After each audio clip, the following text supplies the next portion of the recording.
Russia is in an amazing situation, and she can easily go onto a gold standard.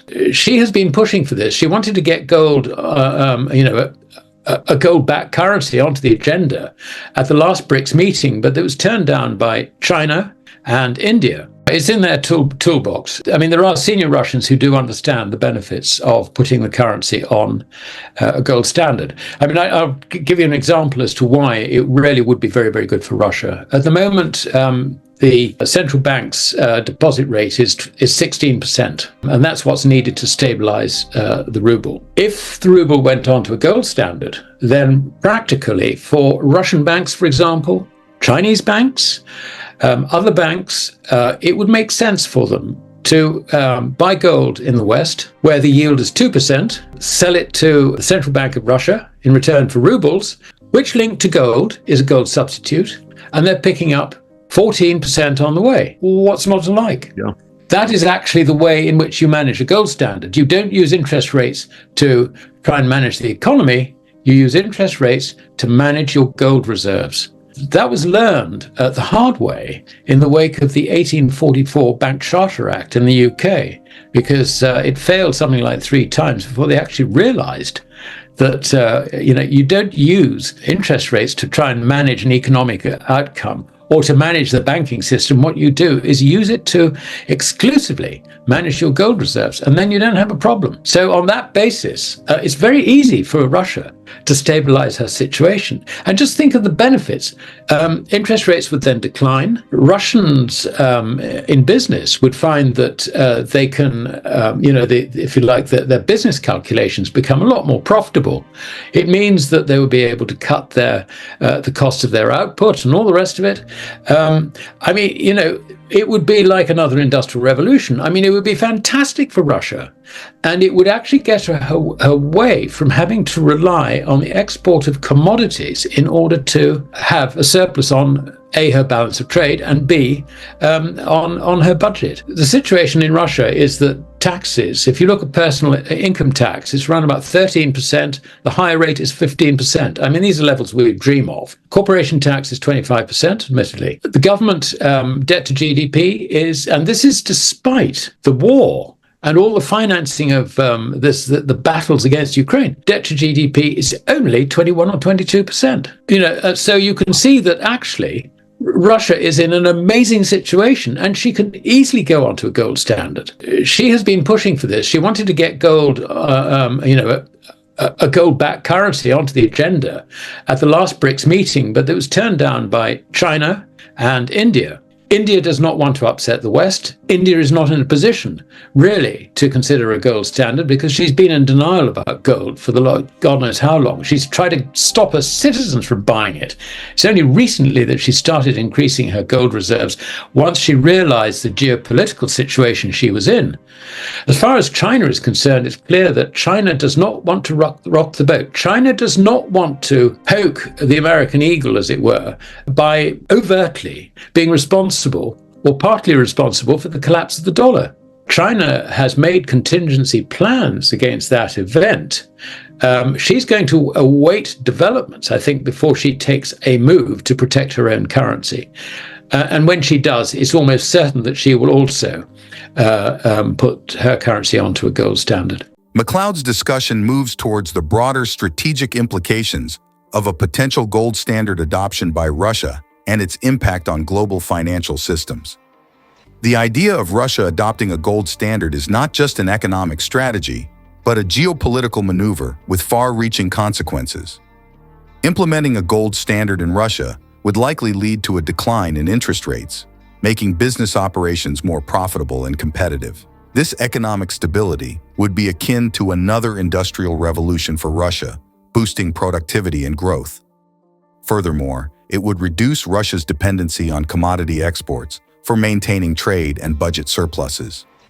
This diversification is crucial for long-term economic stability and growth. From a geopolitical standpoint, a Russian gold standard would significantly undermine the dominance of the US dollar. The dollar's role as the world's primary reserve currency is underpinned by global trust and demand. However, if major economies like Russia and China move towards gold-backed currencies, the demand for the dollar would decrease, potentially leading to its devaluation. This shift would be a strategic win for Russia and China, who have been working towards reducing their dependency on the dollar. China's approach to this transition is cautious yet calculated. Although China has not officially moved towards a gold standard, its actions suggest it is preparing for such a possibility.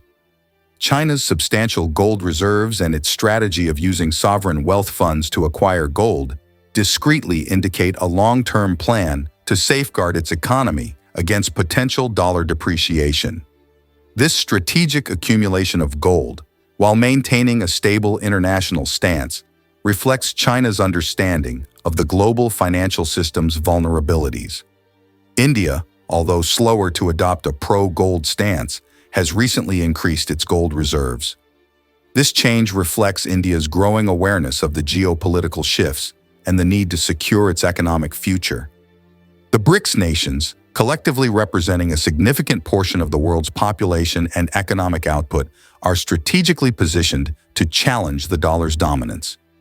The upcoming BRICS meeting in October will likely further these discussions, potentially setting the stage for a new era in global trade and finance. The impact of these moves on the global financial system could be profound. A significant shift away from the dollar towards gold-backed currencies would disrupt current financial markets, leading to increased volatility and uncertainty. However, it would also provide a more stable and predictable economic environment for countries adopting the gold standard. By managing their economies based on gold reserves rather than fiat currencies, these countries can reduce the risks associated with currency fluctuations and economic sanctions. For individual investors, understanding these trends is crucial. The increasing move towards gold by central banks worldwide highlights the importance of tangible assets in maintaining wealth stability. Gold and silver, with their intrinsic value and historical significance, offer a reliable hedge against economic uncertainty and currency devaluation. Diversifying investment portfolios to include these precious metals can provide security and resilience in the face of global financial shifts. Macleod's insights also emphasize the importance of strategic planning and foresight. As global economic dynamics shift, being proactive and informed is essential for safeguarding wealth and ensuring financial stability. The strategic moves by central banks to increase their gold reserves and reduce reliance on the dollar are clear indicators of the changing financial landscape. By paying attention to these trends and adjusting investment strategies accordingly, individuals and institutions can protect their wealth and navigate the complexities of the evolving global economy. The potential adoption of a gold standard by Russia and the strategic accumulation of gold by countries like China and India signal a significant shift in global finance. These moves highlight the vulnerabilities of the current fiat currency system and the importance of tangible assets in maintaining economic stability.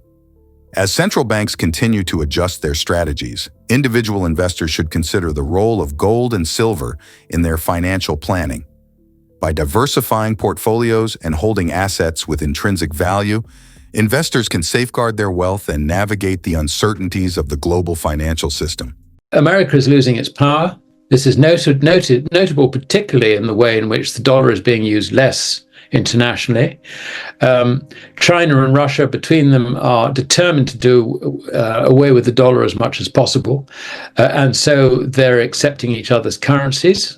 In the planning stage, they hope to introduce their own currency for trade settlement. That will be discussed at the next BRICS big meeting, which is in October in Russia. Russia, incidentally, is the chair of BRICS and has been driving, sort of monetary policy thought for BRICS. China will be the next chair of BRICS. So you can see that they've got a very firm hold on the way BRICS is developing and how trade settlement is going to occur. So all these factors seem to me to be at the worst possible time for America, when it's just entering a debt trap, driving the dollar out of use internationally, which basically means it will be sold down in the markets. And we're already seeing this. I mean, when you look at Central Bank of China is doing, I keep on telling people they're not buying gold, they're selling dollars.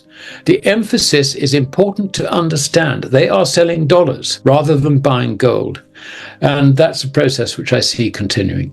This is actually a very worrying thing, because in this Thucydides trap, America is behaving exactly as the good Greek general of all those millennia ago was predicting. They are just refusing to let go. If anything, they are likely to accelerate the move towards war. I think Russia and China, thank goodness, are being pretty patient about how they deal with this. This is not good. It is quite possible that we are heading towards all-out war. I mean, when I see France, for example, and also in this country now talking about it more openly, putting troops on the ground in the Ukraine. This is a provocation which really brings NATO directly into conflict with Russia. It's difficult to see how you can have that without actually a formal declaration of war. So this situation is actually getting a lot worse, and it's getting a lot more tense. I think that there is a way out on this one, and it's a dangerous one, and that is for Russia to destroy the dollar, which it can do. Russia could go on a gold standard tomorrow and expose that fiat currency for what it is, and that would be the end of the dollar. And quite quickly, too. I mean, you can imagine the legion, if you like, of BRICS and Shanghai Cooperation Organization members, their affiliates and associates. We're looking at 60% of the world's population, or nations representing 60% of the world's population, turning against the dollar in one swift move. It will be the end of the dollar. It will be the end of every dependent currency, fiat currency, unless they are prepared to embrace the gold standard. I really don't see that America is in a position to do that, either intellectually or practically. Macleod's analysis extends beyond the immediate economic benefits for Russia and delves into the broader geopolitical ramifications of a shift towards a gold standard. Such a move would not only stabilize Russia's economy, but also challenge the current dominance of the US dollar, reshaping the global financial landscape. The benefits for Russia in adopting a gold standard are clear. By stabilizing the ruble and lowering interest rates, the Russian economy would become more attractive for investment and growth. This stability would allow businesses to operate more efficiently, reducing costs and increasing profitability. Additionally, it would reduce Russia's reliance on commodity exports, allowing for greater economic diversification and resilience. Geopolitically, the shift to a gold standard by Russia could accelerate the de-dollarization efforts already underway by BRICS nations. The strategic reduction of dollar dependency by Russia and China is a direct challenge to the US's financial hegemony. As these countries conduct more trade in their own currencies and accumulate gold reserves, they undermine the dollar's role as the world's primary reserve currency. China's cautious approach to this transition reflects its strategic long-term planning. By discreetly increasing its gold reserves and preparing for a potential dollar collapse, China is positioning itself to protect its economy and currency. This strategy is part of a broader plan to diminish the dollar's influence and enhance China's financial stability and independence.